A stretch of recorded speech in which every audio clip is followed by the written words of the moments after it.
सवाल में हमें कहा गया है कि हमारे पास एक कंपाउंड है जिसमें सिर्फ कार्बन और हाइड्रोजन के एटम मौजूद हैं और ऐसे कंपाउंड को जलाने से यानी उसका कंबशन रिएक्शन करने से हमें मिलता है 5.65 ग्राम कार्बन डाइऑक्साइड और 3.47 ग्राम H2O या पानी।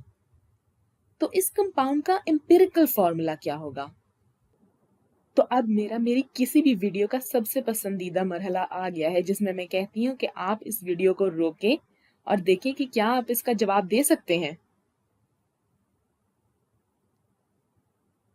तो चले आए अब देखते हैं कि यहाँ क्या हो रहा है। हमारे पास एक कंपाउंड है, इसमें सिर्फ और सिर्फ कार्बन और हाइड्रोजन मौजूद है, लिहाजा इसमें कार्बन की कुछ तादाद होगी जिसको मैं कह देती हूँ X, और इसी तरह इसमें हाइड्रोजन की भी कुछ तादाद होगी, तो चलिए उसको हम कह देते हैं Y। और अगर हम इसे ऑक्सीजन के साथ रखेंगे तो ऐसा करने से कंबशन रिएक्शन होगा और हमें मिलेगा कुछ कार्बन डाइऑक्साइड और वाटर यानी पानी। यहां पर मैंने जो कुछ भी बनाया है ये केमिकल रिएक्शन है। अब सवाल में हमें बताया गया है कि हमारे पास कितने ग्राम कार्बन डाइऑक्साइड और कितने ग्राम पानी बना है। तो इसको इस्तेमाल करते हुए हम कार्बन डाइऑक्साइड और वाटर यानी पानी के मोल्स निकाल सकते हैं। और जब हमारे पास कार्बन डाइऑक्साइड और पानी के मोल्स आ जाएंगे तो हम बहुत ही आसानी से बता सकेंगे कि इसमें कार्बन और हाइड्रोजन के कितने मोल्स है जिससे हमने ये काम शुरू किया था। और जब हमें कार्बन और हाइड्रोजन के भी मोल्स पता लग जाएंगे तो हम उनका आपस में तनासुब निकाल लेंगे जिससे हमें एम्पिरिकल फॉर्मूला पता चल जाएगा। तो ये थी वो मुख्तसर सी कहानी जिससे हम शुरू करते हुए एक एम्पिरिकल फॉर्मूला तक पहुंचेंगे। तो शुरू करने से पहले हम पीरियोडिक टेबल को निकालते हैं और ऑक्सीजन, कार्बन और हाइड्रोजन का एटॉमिक नंबर मालूम कर लेते हैं। हम देख सकते हैं कि हाइड्रोजन का एटॉमिक मास है 1.008, कार्बन का एटॉमिक मास है 12.01 और ऑक्सीजन का एटॉमिक मास है 16। अब हमने देखना है कि प्रोडक्ट में कार्बन के कितने मोल्स हैं। हम देख सकते हैं कि प्रोडक्ट में जितना भी कार्बन मौजूद है सब का सब सिर्फ कार्बन डाइऑक्साइड में मौजूद है और सवाल हमें बता रहा है कि हमारे पास कार्बन डाइऑक्साइड है 5.65 ग्राम। तो अब हम देख लेते हैं कि कार्बन डाइऑक्साइड के मोल्स कितने होंगे। किसी भी चीज के मोल्स निकालने के लिए हमें उसके मास को तकसीम करना पड़ता है उसके मोलर मास के पास, तो हमारे पास उसके मोल्स आ जाते हैं। तो यहाँ हमारे पास कार्बन डाइऑक्साइड का मास है 5.65, तो अब हमने कार्बन डाइऑक्साइड का मोलर मास निकालना है। तो कार्बन डाइऑक्साइड में है एक कार्बन, तो 12.01 जमा 2 ऑक्सीजन है, तो 16 ज़रबे 2। इसका जवाब आएगा 44.01। तो कार्बन डाइऑक्साइड के मोल्स निकालने के लिए हमने 5.65 को तकसीम करना है 44.01 के साथ। तो हम कैलकुलेटर निकालते हैं।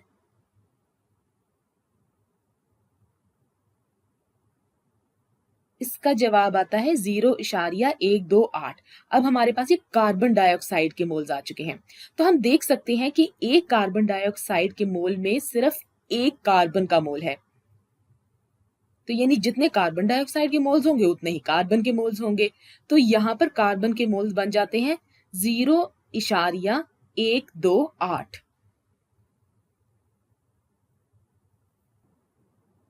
तो अब हम हाइड्रोजन के लिए भी बिल्कुल यही वाला हरबा इस्तेमाल करेंगे। अगर वीडियो के शुरू में आपने वीडियो रोक कर ये सवाल हल करने की कोशिश की थी और आपसे ये हल नहीं हुआ था तो आप बिल्कुल फिक्र ना करें।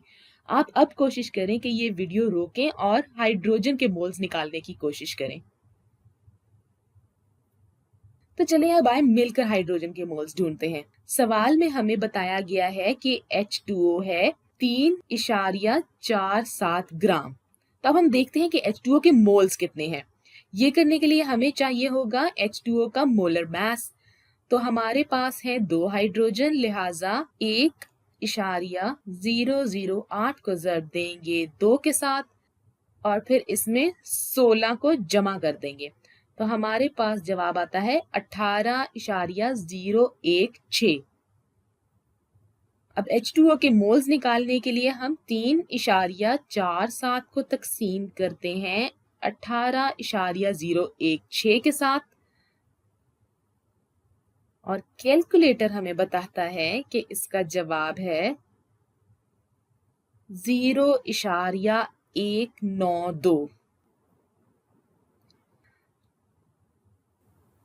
अच्छा, अब आप यहाँ देख सकते हैं कि एक H2O का मोल हो तो उसमें 2 हाइड्रोजन के मोल होने चाहिए, क्योंकि एक H2O के मॉलिक्यूल में 2 हाइड्रोजन के एटम हैं।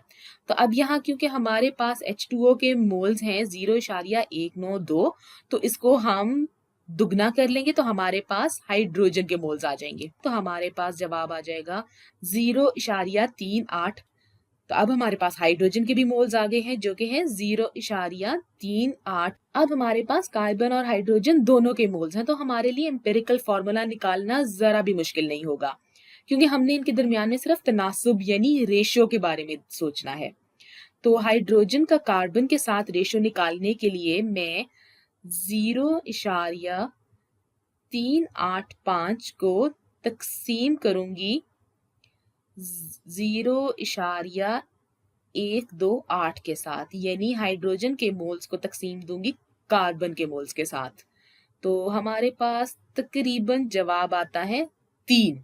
अच्छा, जब भी हम एम्पिरिकल फॉर्मूला निकाल रहे होंगे तो हमारे पास जो तनासब आएगा वो हमेशा होल नंबर या मुकम्मल नंबर में नहीं होगा, बल्कि हमें उसके करीब तर मुकम्मल नंबर में तब्दील करना होगा।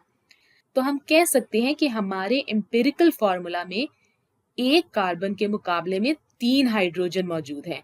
तो इस तरह हम पहुंचते हैं अपनी कहानी के इख्तिताम पर, जिसमें हमें ये सबक हासिल हुआ कि हमारे पास जो कंपाउंड था उसका फॉर्मूला था CH3, यानी एक कार्बन के मुकाबले में 3 हाइड्रोजन थे।